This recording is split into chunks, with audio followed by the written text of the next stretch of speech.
Welcome to the Sourcing Hero podcast, produced by Una, a group purchasing organization that empowers sourcing heroes, and Art of Procurement, the world's largest procurement podcast network. I'm your host, Kelly Barner.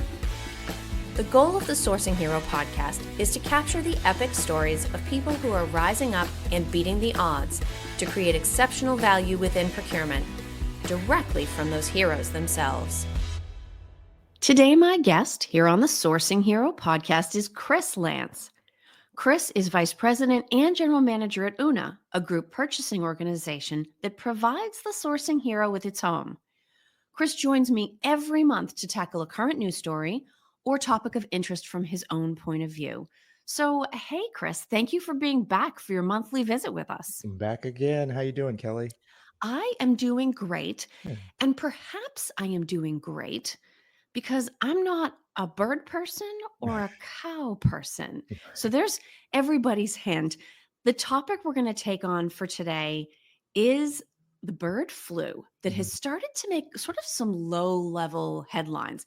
Maybe not front page above the fold, somewhere in the middle, but probably in the front section of the paper. Mhm. It is moving from birds to cows, and most recently, a few people. Now, technically, this is H5N1, which we're all somewhat flippantly calling bird flu, Mhm. but it's already been found in 32 herds in 8 states across the US. So, Kris, I actually think you've been following this more Mhm. closely than I have. What's sort of your current overview or take on the situation? Yeah, so I think my understanding is pretty much the same as yours, I think. I think the first I really heard about this, at least long enough to give me reason to pause, right? I think it was just over maybe a year, maybe 2 years ago. It was shortly after, like, I think the monkeypox or whatever that was. Whenever that fell out of the headlines, this started to emerge on like a couple articles. But yeah, to your point, over the course of the last like few months and even weeks, really, it's starting to feel like maybe a narrative or like themes are starting to Mm, emerge. But to your point, at first I saw just a few chickens, then large amounts of chickens. I think there was like a big article around like what Tyson was going to have to do and their impact. Then very quickly it went into cows and then concerns about being in like dairy or milk. yes. I think the absolute latest I saw was that there's a few articles stating that they like tested like some of the milk, and I guess like because of the pasteurization process and everything, it seems to not be an issue. But that's about where I am to date. Actually, no, the latest I saw was I think it's end of May, maybe start of June. I think specific states, or maybe it's required. I'm not sure, but I think as cattle, if they're dairy cows, if they're going to pass state lines, I think they're required to be tested. But that's about what I've seen, recently in regular, I'll call them regular headlines. So Yeah. Well, and it's interesting because you start to hear, even if it is an animal virus, right? mhm, You start to hear sort of the talks start back up, and then people are saying, are we prepared? mhm, Is this a next pandemic? We haven't recovered from the last one yet. right. So, certainly that idea makes people nervous. If you had to rate the level of concern that's justified based on what we know today on a scale of, say, 1 to 10, Mhm. where would you be and why? It's a good question. Admittedly, I'm probably more concerned about how it would be handled, but but I Agreed. think I saw it on a scale of 1 to 10. This isn't going to be helpful, right? Right, smack in the middle. I'd say a 5, maybe a 5. But here's why. If what we're seeing is standard or regular, I guess H5N1, then my concern level is about a 1.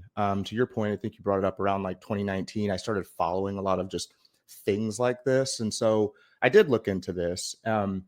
And like since 2003, there's been less, like globally, there's been less than 900 cases. So not deaths, just cases, and only Yeah. 2 of those were in the US. So if you factor in that over half of the cases have been, and half of those cases were actually in Egypt and Indonesia, I think that even goes back before like 2016 or something. So I guess long-winded way of saying it just doesn't scream concern to me. But on the other hand, like some of the things that I'm following from the past, healthcare concern of the last pandemic, like what's being published shows that what happened wasn't necessarily natural, let's say, and I am using air quotes, but I know how this sounds, right? But all this information, the studies, it's being published. Some of it is even on the White House website, but it's just being done quietly. It's just no one's shouting from the rooftops that there's these updates. So, I mean, what is this really? That's the question for me. And so that's why I'm saying a 5. But, if I look at this on its face, now I'm not very concerned. I'm just collecting data at this point.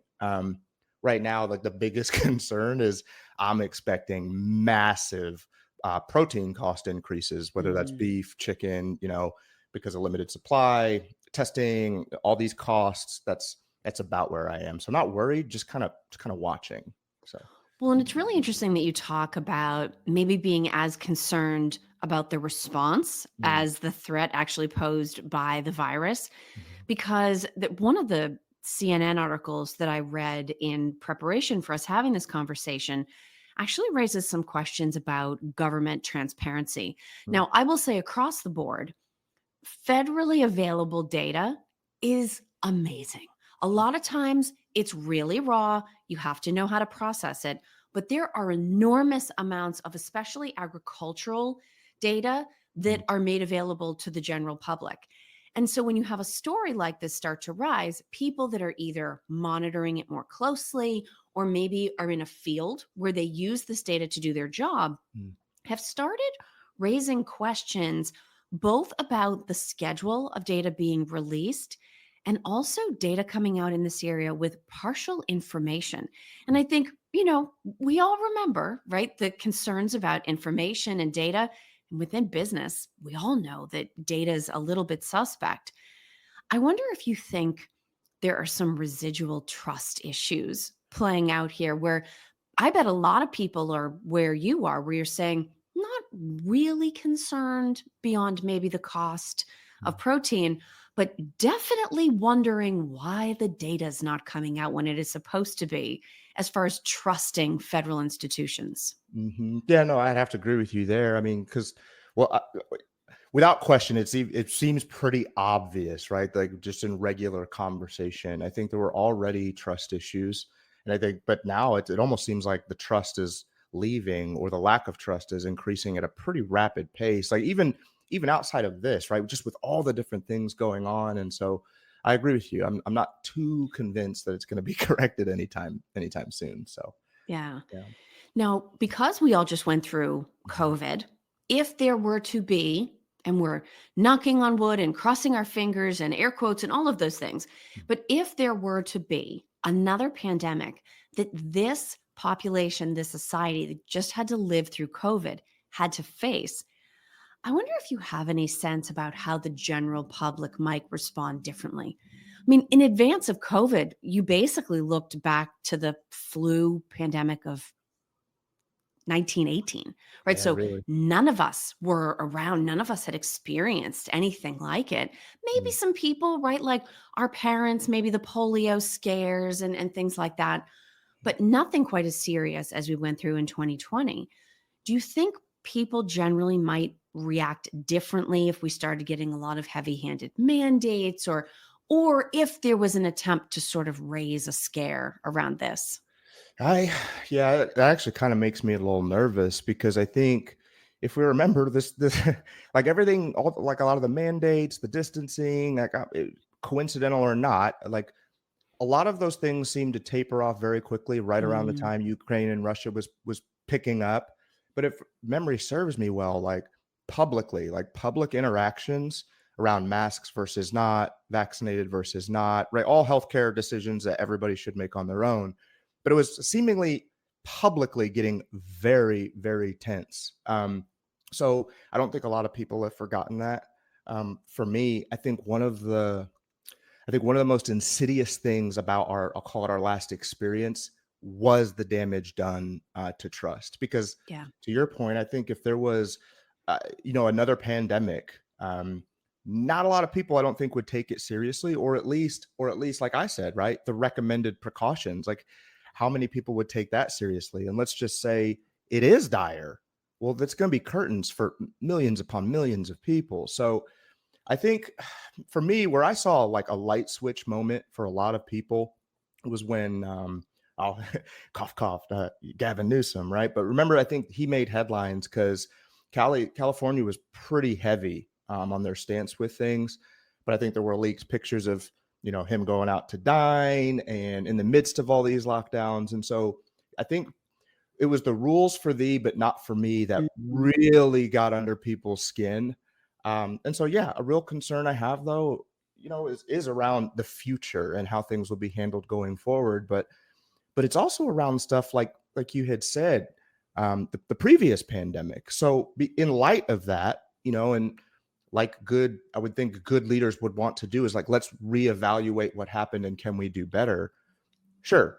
But there are some big conversations across countries and unelected officials around like pandemic accords and treaties and things that are being placed into law, um, where I guess I'll say it this way: it would behoove people to continue to be watching and reading these executive orders, specifically around the healthcare space, Mm.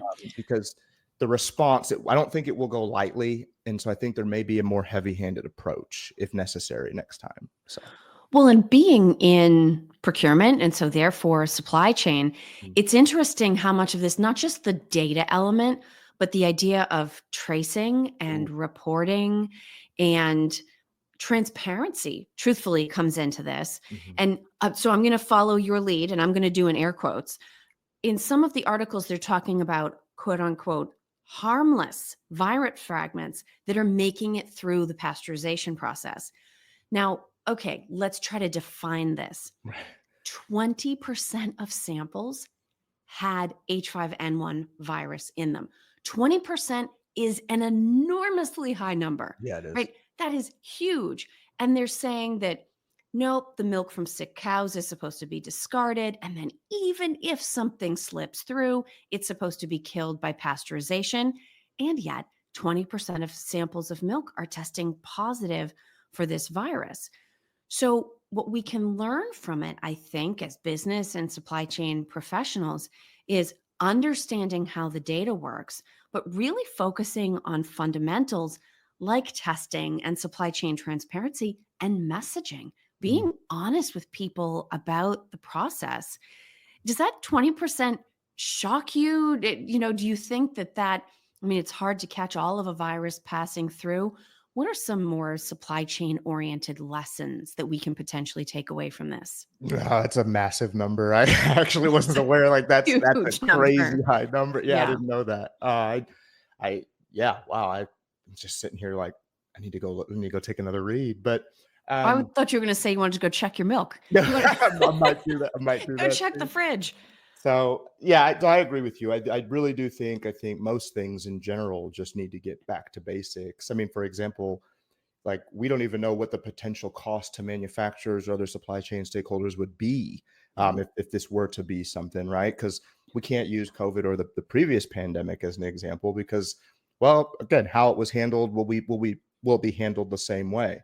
I also, yeah, I 100% agree with you about transparency because it's like statistics 101. It's you can take the same set of data and make it tell really any story. So I believe to stay ahead of this globally, I think real data needs to be published and I think it needs to be updated timely. Stoking fear and talking about a 50+% mortality rate, like that's not helpful. And Yeah. here's another good example of like stats, right? So yes, 50% mortality rate, but where is of what pool, right? And so what it Right. is it's 900 cases out of 400 going back to 2003, and the majority, like 80% of those, were in not very well established countries, right? So it's sharing the data, but making sure that the data is shared in a pure form, in a raw form, in a transparent form. I like how you're saying that because otherwise you start to look at things with maybe a potential bias. So Yeah. yes, I hear what you're saying, and here, on back to basics and true transparency. So Well, and it is interesting because in addition to working the data, there are people out there that are trying to solve this, right? I think the big concern is preventing it from jumping from birds to cows that are part of the food supply. Mhm. And one of the theories or recommendations that I had read about was preventing beef cattle from having contact with birds. Mhm. And I don't want to be gross, this is a professional show, but we're not just talking about the birds. We're Right. talking about stuff that comes from the birds, just to give everyone a visual image there. But at the same time, we live in a society where we're increasingly aware of wanting to give these animals humane lives for Mhm. their own sake before it's their time to become dinner. Mhm. Or we're thinking about the nutritional benefits of, I know there's grass fed beef, there's grass finished beef, there are all of these different inspection tiers that are associated with the quality of the final product. Mhm. How on earth are we realistically going to keep birds and all the stuff that comes from birds from getting anywhere near enormous herds of cattle that, guess what, live outside? So it doesn't feel like many of the ideas that we've heard from people so far are sort of practical in reality. Right. Well, I don't know what you've heard, so hopefully this isn't one of the, one of the like this is not a good idea. But on a long enough timeline, I think anything's really possible. Like the first thing I think that would jumps into my mind is, well, all right, so it sounds like a business opportunity, right? And so I'm thinking, the new Raiders stadium has like a field tray where they can slide the grass in and out. So it's That's like, right. I don't know. So is there a more significantly more affordable version of that farmers can use? We're kind of like a dome or a warehouse where the grass can come in and out. I mean, I'm not too sure. But when we think of like the end impact, the first thing, if you can put your tinfoil hat on with me for just a second, the first thing, or what the thing that keeps rolling in my head as beef or chicken and climate change, as these things keep coming up, is going back to 2020. I just can't shake. I remember that the World Economic Forum and the United Nations, it was a very, very well written article, actually, but how they were talking about beef consumption being a global climate problem they looked to Mm, solve before 2025. They're like, nope, I'm not making this up. It's still on their website today. So it just makes me wonder if, like, is that kind of down the road, the direction that this is heading? But I digress. I think that with struggles comes opportunity, and I think it's nothing but exciting, innovative opportunities for beef. I'll say it that way. So that's my capitalist friend, there Kris. you go. I love that. It creates a business opportunity. Somebody gets to solve this problem. Yep. And there always are innovations and things Mhm. that come out of difficult times. And in fact, if we want to leave people with an upbeat feeling at Mhm. the end of this conversation, for me, when things are uncertain, when the news feels scary or negative or challenging, there's a quote or an idea that I always go back to from Colin Powell.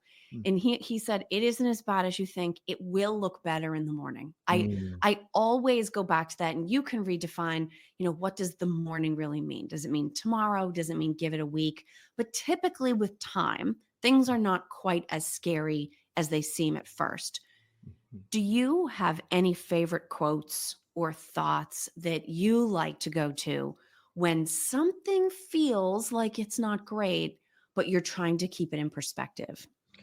Yeah, I do. I have quite a few. Usually, I have several. Actually, it'll depend on the occasion, what I'm looking to, how I'm looking to motivate myself. But I gotta say, I love what you just shared, that quote, because yeah, I look at it as it's not as bad as you think. It will look better in the morning. I'm thinking Mhm. it's like when the dust settles, like Yes. whenever that is, it will look better than you initially think. And so, and history has taught me like that's so true. I really like that one. But um, so there's one. One of the first ones that comes to mind is Joshua 1:19, and it sticks with me because long ago, my dad and I, it was one of the first times I went to him with like a big problem.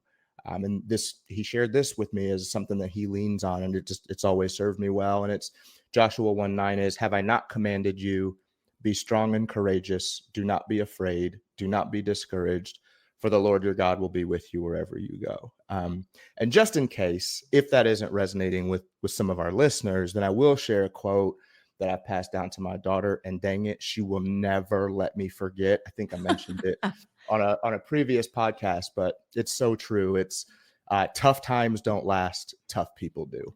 That's So, right. mhm. And hopefully, a bunch of these cattle are tough. Yeah. We There need you them go. to hang in there for us. Yes. Resilient beast.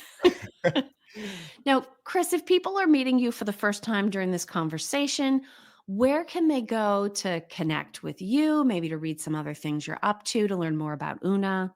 Yeah. So you can always reach out to me directly. So Kris, Kris at una.com. If you want to send me an email, suggest a topic, have a question or just a conversation, would love to connect. I'm also on LinkedIn. It's so Kris with a K, Kris, Lance, Lance. And always, you can always go to una.com and you can meet the rest of the team. They have better ideas than I do. But if you go to About Us, you can actually click on my face and get in touch with me that way. So. Thanks so much, Kris. We look forward to having you back next month. Thank you for listening to this episode of the Sourcing Hero podcast. Join us again next time for more true stories of sourcing and business heroism performed by your colleagues and peers. Look for the Sourcing Hero wherever you get your podcasts, and don't forget to subscribe. Finally, don't forget, sourcing heroism is taking place all around us every day. Keep your eyes open and you're bound to see it. Until next time, I'm your host, Kelly Barner. Stay well and always remember that you can be a hero too.